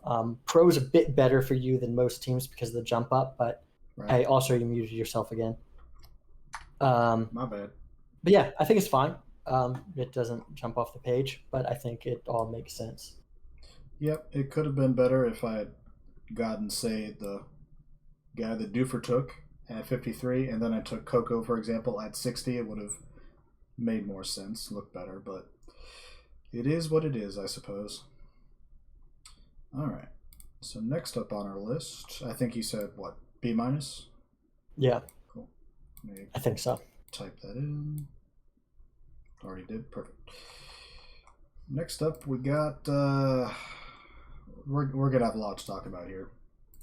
It's the new Zigguratland Chariots. That's Wolve's Chaos Dwarf team, and one of the big questions coming into the draft was who was going to take Travis Lewis, who was an outstandingly interesting +3 stat player with dodge. The problem is, based on his category, it only made sense as a Bull Centaur, and there was one of the 3 teams that had their Bull Centaurs. There was one who traded up for a Strength Bull Centaur after this pick was made. And then there was this team, who was at 5, desperately wanted to move down and did, but only got a 3rd round out of it. Ends up taking Travis Lewis as an Extreme Project Bull Centaur, when they already have a Project Bull Centaur who also does not have block. Second round pick, you take a blocker with guard MA, fine. Late in the, 3rd round, you get another blocker with Lodge guard, which is fine. You did need 3 blockers. You had 3 rookies going into the draft. But late in the draft, at 73, you just take a blocker who ends up only having dodge, and I'm not sure that's worth it. You could just take a rookie and get doubles, which would be better. Headphones died again for Baz.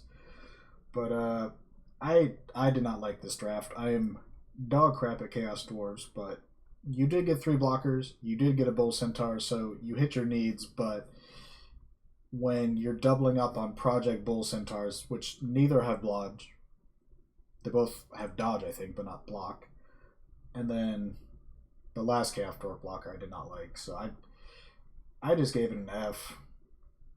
That's all right. Yeah, the team is just... If people are quibbling about me not having block on 2 players, like this team is much further away with not having block on both Bull Centaurs. All right. I have to say, I love Travis Lewis. I just love it. It's a it's a project, but it's a project that can completely change the tide of the game for a Chaos Dwarf team. What I really don't like are the blockers. Okay. I don't value plus MA at all on them. Like I probably agree with that. 30k for plus MA when I'm realistically building them like guard stand firm and then never doing anything with them ever again.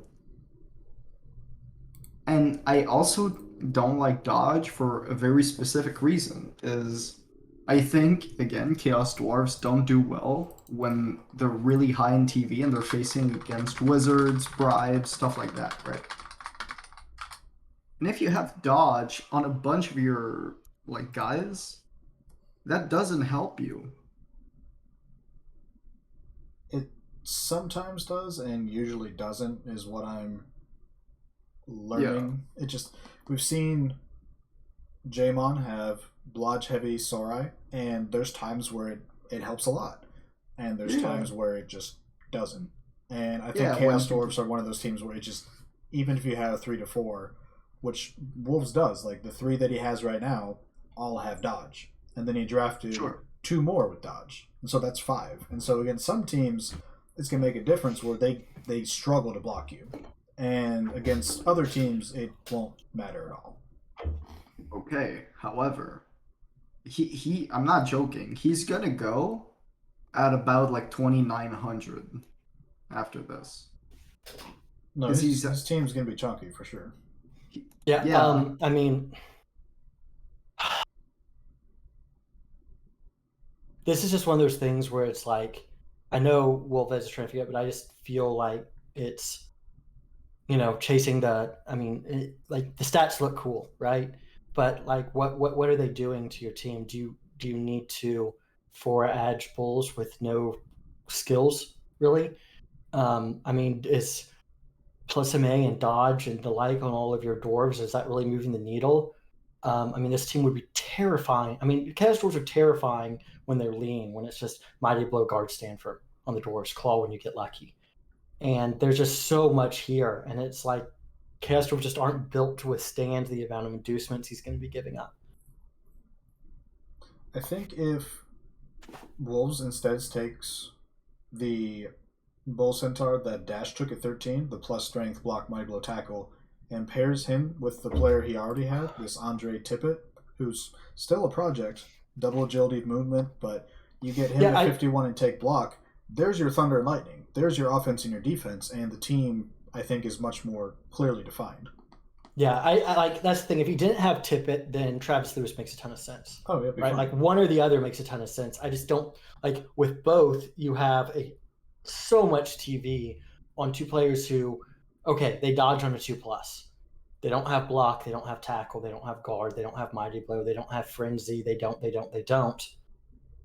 And at a certain point, stats are great, but like, I mean, I've played teams loaded with stats where it's like my Lizards in ranked, their worst stretch was right after they had like 3 different, they had like 2 strength 6 Saurus all of a sudden, but they didn't do anything yet.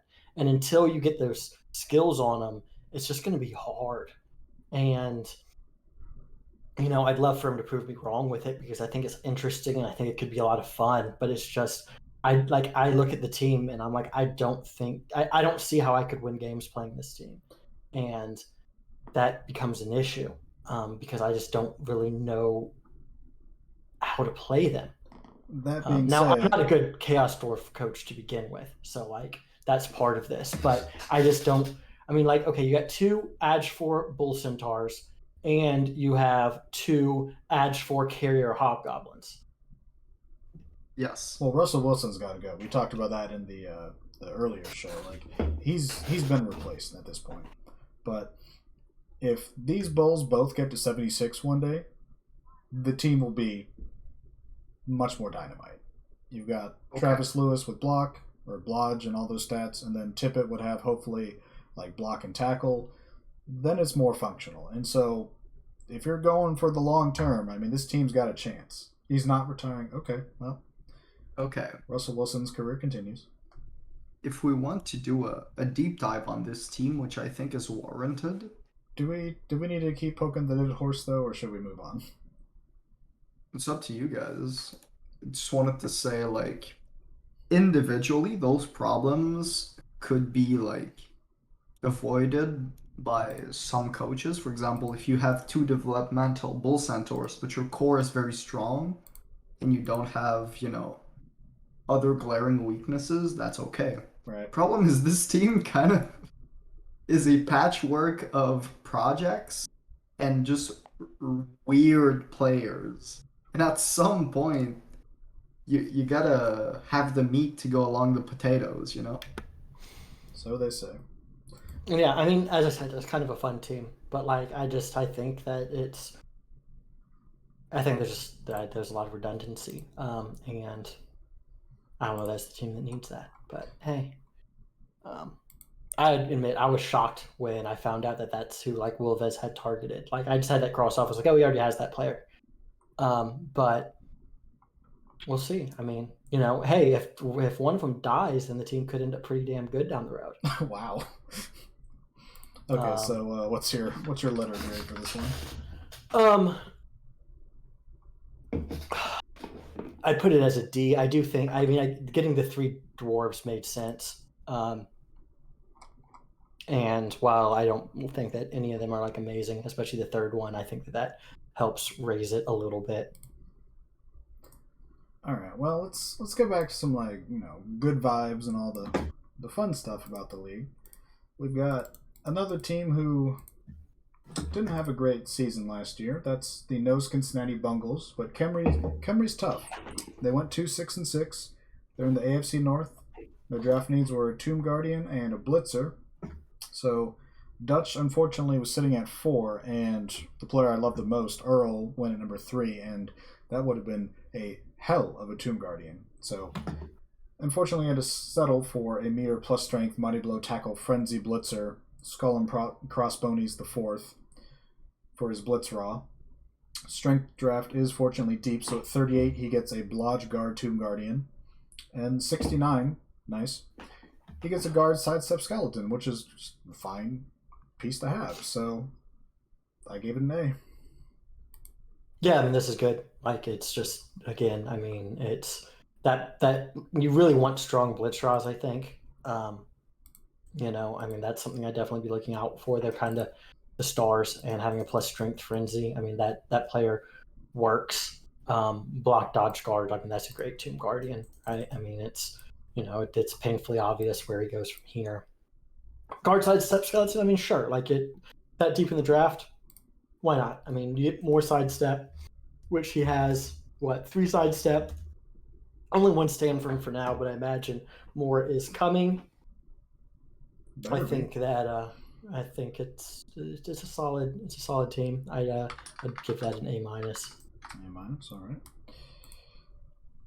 So another coach who, along with Wog, for the second season in a row, I'm just giving them great grades on their draft so far, and it pains me because this one, unlike Wog, is in my division, but Fool, despite the fact he was not even in town, he was off on vacation somewhere on a beach, he's out here making picks like a pro GM. He needs 1 catcher, any good lineman. He went 4-4-6 last season. And number 12 just casually checks his phone, drinking a mahi-mahi or something, enjoying the view, and takes a Blodge Step plus agility catcher. 44 gets a good old-fashioned block guard lineman who used to go at pick number 14. Now he's going 44. That's how the draft has changed. And at 76 gets a block sidestep diving tackle lino. Like, you could not ask for better players when these are your needs. So I gave him an A. Yeah, I mean, the first pick is, that's a perfect catcher. Block guard lineup is always going to be good. Block sidestep diving tackle solid. I mean, you'd like once that thing gets to dodge, it's a done player. And in that division, I mean, you do have Wood Elves that you're dealing with, and just in general, diving tackle can play havoc. I mean, I don't think that there's really anything that could be done better here. maybe trading up at some point just because he already had such a deep roster. But like, this is going to be a scary team. Yeah, and Fitz pointing out in the chat that mahi mahi is indeed a fish, not a drink. I am not well versed with alcoholic beverages. I don't drink, so I just tried to throw something off the top of my head and didn't really work out. But you miss 100% of the shots you don't take. So, what would you grade this A. as? A. Okay. Yeah. All right. Next up on our list is a team that, as far as I know, doesn't have an official name yet. So right now I've got them. It is the okay. His team name's awful. All right. Well, instead I will go with the Pittsburgh Somethings. They are a new Dark Elf team coached by Kazark. He was 3-4-7 last year with what remained of his Orc roster, and picking third in comp, he is the beneficiary of people deciding to go different directions, so he gets AJ Hawk, plus AG, plus strength, skill, tackle. Fantastic player to start your team with. Second round of the comp draft gets a block guard, Mighty Blow Stand from Dark Elf lineman. Extremely useful, extremely expensive. I think I would have gone with the Blitzer instead, but gets another good lino in the third round, block guard. Pretty standard, very nice. Main draft gets a hell of a player at 8. Movement, agility, blodge, guard, loses block obviously as a blitzer. 39 gets a player that you said would have been a nice fit on someone else earlier. I forget exactly who, but Mighty Blow, tackle, skill. Early rumors have it that skill roll turned into something nice, so congrats, Kazark. And late in the draft at 71, there's a couple of different options you can go, but he goes with the dodge, strong arm, accurate block, dark elf runner. If you want to open up the game a bit instead of being a little predictable, that's a good way to do it. And I like the draft a lot, so I gave it A+. Yeah, I mean, I think that this was the best draft. I don't think it was close. I think that this was damn near perfect. Wow, his team name is awful, and you were right. Yeah. We're gonna have to change that. I don't know what the hell he's thinking. I don't either. But I just like it's. I mean, he did have some good fortune. Both like neither AJ Hawk or Mark should have been there at those picks, in my opinion. I think that AJ Hawk was the best player in the comp. Well, in my opinion. And then Mark Bruner I would have taken him extremely high. I was very surprised. Mighty Blow tackle skill, Blitzer's obviously great. Block guard line elf's good. The block guard Mighty Blow stand firm is a little bloaty, but it's fine.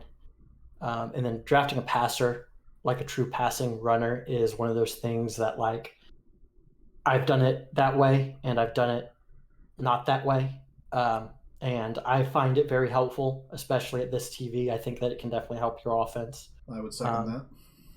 I mean, obviously, like there's some bias here in that, like, this is very much how I'd pick for Dark Elves. So, like, I'm like, okay, hey, this is really good. It's what I'd do because I'm not arrogant at all, right? Right. But it's it's going to be a terrifying team to deal with straight away, and yeah, as you mentioned, I mean, I already know what that skill roll is on the tackle Mighty Blow, and the team's going to be pretty damn good. All right, well, we'll see more of that in our season preview show coming up in, I don't know, when does the season start again? No clue. Okay, well, we also have to keep an eye on... I think it's the 18th, I believe, so like 9 days. We do have to keep an eye on that weekend where they're doing the server stuff, but... Yeah, that will be... that'll be in the middle of week 1, but we're going to give everyone 2 weeks to do week 1, so it should be fine. Okay. So, I mean, maybe next week we'll do our season preview show already since we're starting in 9 days, but I'll see what my schedule is. But I guess you're on board with this being a really high grade? Yeah, I mean, straight up, like we'll talk about it in the season preview, but like this unironically might be the best team in the league in my opinion. Okay, wow. What's their draft grade then? I mean, they A plus, I guess. I can't go higher, can I? Yeah, you can use. Yeah, you can use like an S or something from a JRPG. Nah, yeah, A plus is You fine. just cap out at A plus. Okay. Well, now I got to mute myself for a second while I fix the. Hot take. Those Dark Elves are one of the best teams in the league. Well, really, like top 5. Yeah. I mean, it's not quite as good as Astes Norse, but it's up there. They're only lacking 12 Frenzy to be as good as me. Exactly. But no, I mean, it's a strong team. It's a strong base. And I mean, I already know. I see all the skill rolls. I'm skilling those teams, so like I already know what else is going to be on there. What's going to be on there? Yeah, don't worry about it. Good players. All right. Damn. Speaking of I don't like that. good players, I've got a question.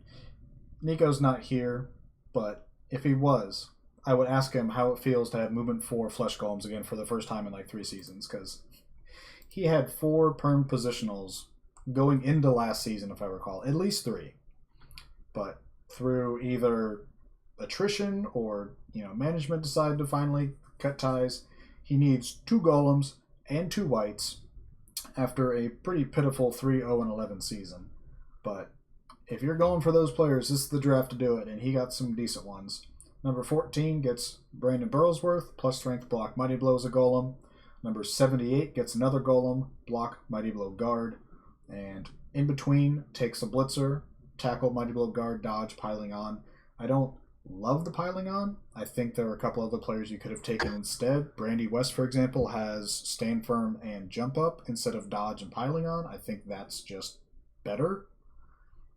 But when you get the 2 golems that are good, you don't have movement 3 golems anymore. Your whites are healthy again. I can't complain too much, I guess, with 1 skill, so I gave an A-. Yeah, I mean, both columns are good. The piling on is a question mark. But hey, is what it is. And like, I mean, if there's anyone, Nico's one of those guys who I actually trust to find uses for piling on. Yeah, I can see that. So, yeah, I mean, I give it a B plus. It's solid. I mean, the biggest thing is he's finally doing the rebuild he needed to do. Yeah, imagine rebuilding and still having like those 2 werewolves. Like that's just crazy. What is PO going to become? I don't know. Wait, I'm pile driver, I assume. Does it disappear in 2020? Yeah, it's not. It's gone again. Oh, good. I guess we'll find out, and maybe when he replaces it with something better, we can quibble with it less. Yeah, I mean, figuring out how to best move us over is going to be interesting. But yeah, I think pile driver is not going. It's going to be a dead skill, but what are you going to do? All right. What we're going to do is move on, and we've got a new team name. Amon used to be the something Sand Dogs or I don't remember what the fuck they were called. It didn't make sense since his team had changed locations. They were like the Lost Dogs of San Angelo or something. I don't remember. But apparently, based on fluff, you know how the formerly San Diego Chargers and the LA Rams share a stadium, and Amon decided his team doesn't want to share a stadium with stinking elves, and so they're going south of the border. They're going to Tijuana, baby, and they're becoming the Charros. So, 3, 4, and 7 last season. Needs a rot spawn. He's got 2 perm bloaters, so several needs, 3 picks to do it with, and boy did he do it. Bud Brooks, number 7, plus strength block Mighty Blow as a bloater. Another bloater at 72, block guard Mighty Blow. And at 40, gets just a very functional beast of Nurgle. Block, guard, break tackle, stand firm. 3 needs, 3 good players. You got 2 with guard, 1's plus strength, on his way to guard or tentacles or something, so I gave him an A. Yeah, I mean, A-. It's a great draft, but the only thing is, break tackle kind of sucks on the Beast of Nurgle now. It's true. Well, not now, but soon. But, whatever, Oh, no. the rest is good. But the team's, better than it was. So Now, Fitz, Gark, you're right. I've given out a lot of A's this time, and I think a lot of that is A, I'm pretty generous. B, this draft was so deep that if you're just like Amon here, you're getting a block Mighty Blow plus strength player at 7, and you're still getting a 3-skill bloater at 72. So it should just be clear. I did like absolutely no preparation, so I'm just taking XCon's grade and changing it a little bit. If that hasn't become obvious by now. That's fair. But no, it's hard to mess up the draft when there's this many good players. Like, you're getting a 3-skill bloater at pick 72. You used to have to get a 3-skill bloater at pick 2. Like, that's how far we've come. But maybe I'm being a little too nice. So what's up next after Tijuana? We've got Titan C, who, goddamn, we all love Gotrek. Good dude, solid coach. He is in a brutal division to be in, and the Krakens have just not really had a whole lot of success. But he's trying. 4-5-5 last year. Needs a Pestigore. He's got 2 other 2-skill players. I think it was a bloater and a Pestigore. So goes out. First round, you get a block Mighty Blow plus agility Pestigore. A little bit of a project. You're a bit away from tackle potentially at 51, but then he's very good. 47, you get a functional player who could become something special. Block, Mighty Blow, tackle, skill. And at pick 79, you're like 6 picks away from the end of the draft. You get a rotter with dirty player and a skill roll. So I think I would have... I don't know what your options are at 79. I don't really want a rotter with 2 skills, getting close to 3, but whatever. I gave him a B+. Oh, Baz's headphones died again.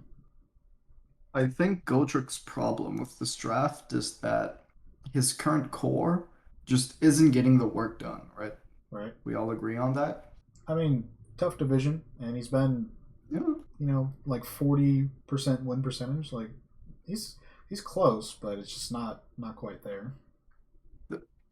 The problem he's had in games against me and games against Baz is against Baz, you need a strong core and be able to force him off his game. And against me, you need a strong core and need to be able to force me off my game. I'm sensing a theme here. Exactly. Problem is he's got like 0 guard. Like he's got that 2. Can't be true. He's got 2 guard bloaters, and he has guard on his beast. So that's 3 total. 2. Yeah. I mean, you assume that Kyle's getting guard when he gets the 176. I mean, he's only 24 away.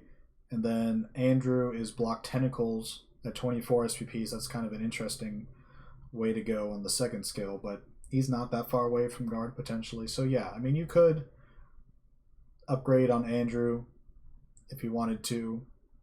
He needed 1 Pestigore. He decided to go for 2.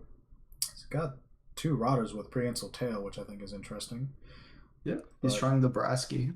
He's trying. Or the Arcturus. Arcturus, yeah. But I don't know.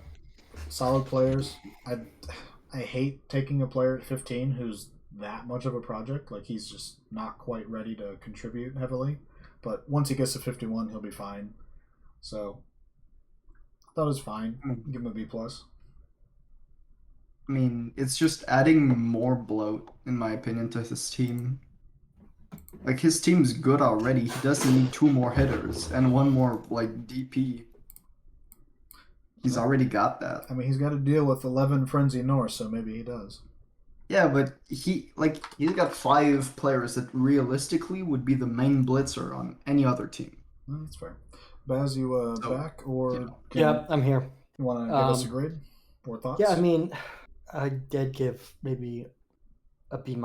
It's just I get what he's doing. They're like, the players are all good players, but they're not. When I'm playing against him, I'm not thinking, man, he needs more Mighty Blow.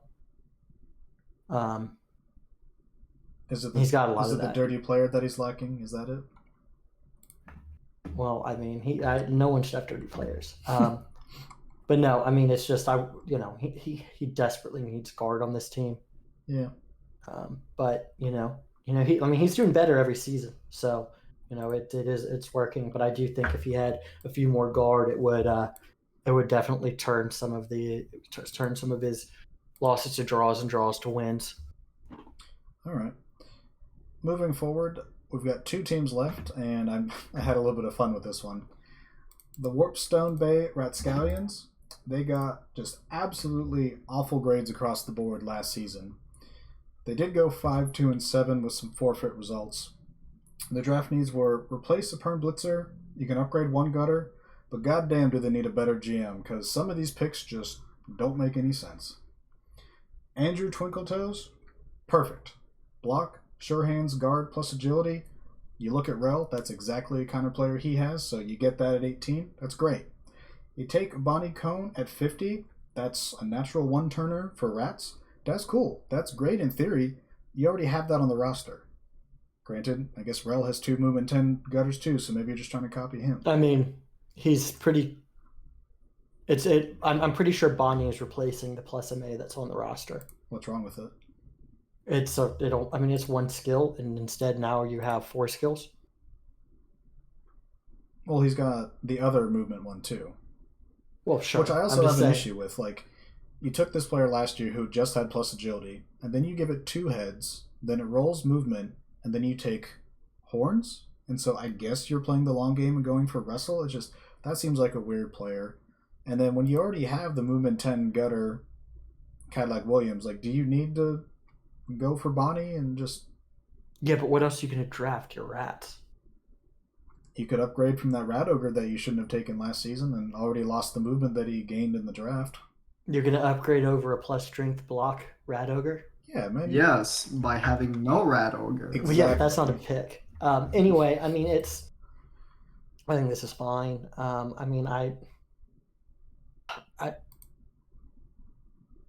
Andrew's good, for sure. Oh, and yeah. then, having a natural is always good, right? Like, you're basically saying, hey, I'm cutting off, literally, 10 games of development on this guy? I mean, that's 39 SPP, so 13 touchdowns. For your second pick on a team like Rats, I could see doing it. The throwers, whatever, but throwers are going to be better in Blood Bowl 2020, so having one makes some sense, I guess. I don't really love that one. No, it's Peter Charbonnet was a great player in college, and for some reason he lasts till pick 82, probably because of dump off. But I don't think it makes a lot of sense on a Skaven thrower. Like, accurate, sure. Already has sure hands. Blodge, don't need it. Dump off, certainly don't need it.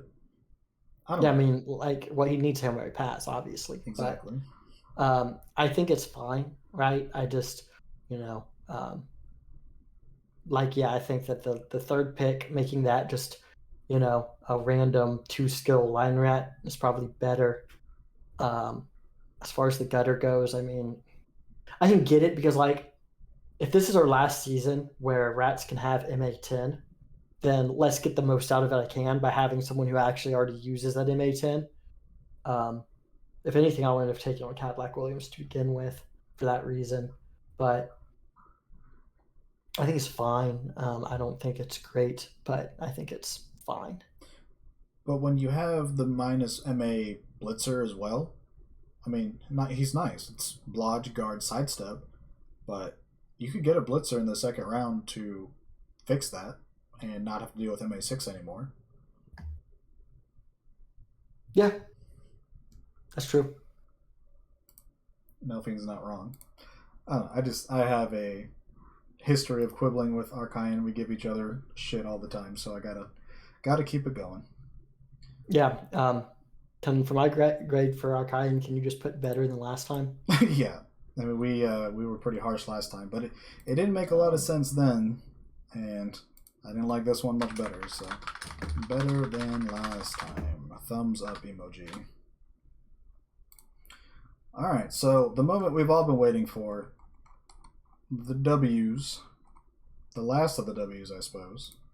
The Woodington Barkskins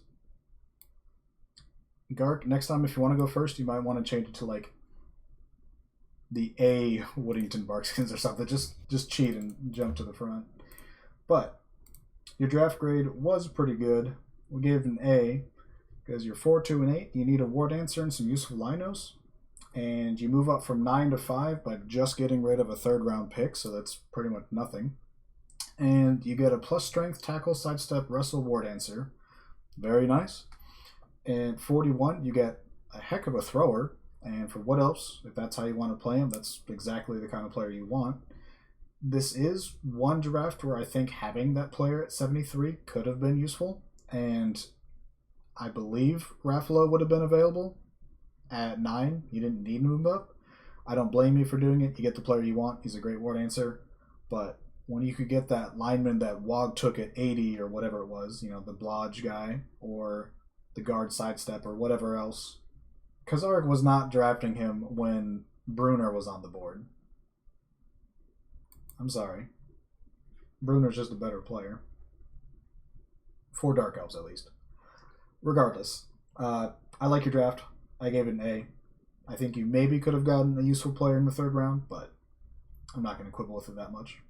Yeah, no, I mean, this is good, right? Like, I mean, one of the things about War Dancers is you can actually afford wrestle there, even though it's not, great. I mean, both your dancers have plus strength now. That's a pain. You have guard on all 4 of your catchers. I think a true thrower, there's a lot of value there, right? Like, I don't, I know Gark was like, you're not going to like my pick. And I'm like, nah, actually, I'm cool with that. Wood Elves are a team that can make use out of actually throwing. I mean, not everyone likes to run their entire team to the opposite end zone at the start of every offensive drive. So, hey. And the trade up made sense. I mean, based on what he knew at the time, right? Like, I kind of agree with you that there's no way Kazarek was actually taking Raffo at 8 because of the player that was still sitting there. But, like, it was insane that player was still sitting there, right? So, I think it's good. I think an A's fair. I think that we'll see. I mean, I'd hope an A's fair. I think the best part about this pick is that it takes a player who was interesting in college in Dust Dancer, who was not like a thrower, not even a Dark Elf runner. That was a Dark Elf blitzer who happened to double a couple times. And that's that player that you hated. But Service, he goofed on the first skill roll and didn't realize we could change it. And so he got doubles on the next one, and he was just like, fuck it, I'm going to make it a thrower. And so you go from having a really overpriced but interesting Dark Elf blitzer to an actual thrower who's now a thrower, and he's really good. So, congratulations, Gark. You just got a cheap thrower. All right, I guess that's the last team we had to grade. Some of them were generous. Some of them we were probably a little harsh.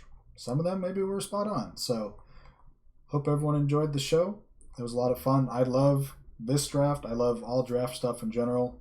As you can tell, I've scoured over that board too many times. But yeah, those of you who don't have your teams ready to get skilled, please do so, including somebody who hasn't decided if they're buying a tree yet or not.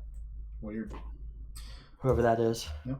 All right. I'll find out my schedule for next week on Thursday. So hopefully we'll do our season preview show, which will run just as long, if not longer, and we'll have some fun with it and then get started. You said what, the 18th-ish?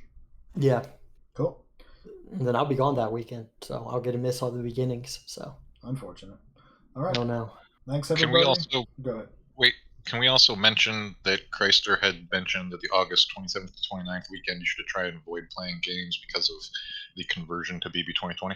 Yeah, I'll definitely have that included. Week 1 is going to go from the 18th to September 1st. So it's in the middle of that. And if need be, we'll just give people a little extra time. But hopefully most people can get their games done in the 10 days or so before that weekend. Yeah, most people are pretty eager when the schedule first drops. And then they realize those people who grade the drafts knew what they were talking about, and their team's not as good as they thought they were. I don't know. Usually when I really think someone did a bad job, they end up doing better than I expect. So maybe I just don't really know what I'm talking about. Well, as long as you know what you're doing on the field, right? Eh. All right. Thanks, everybody. Have a good night.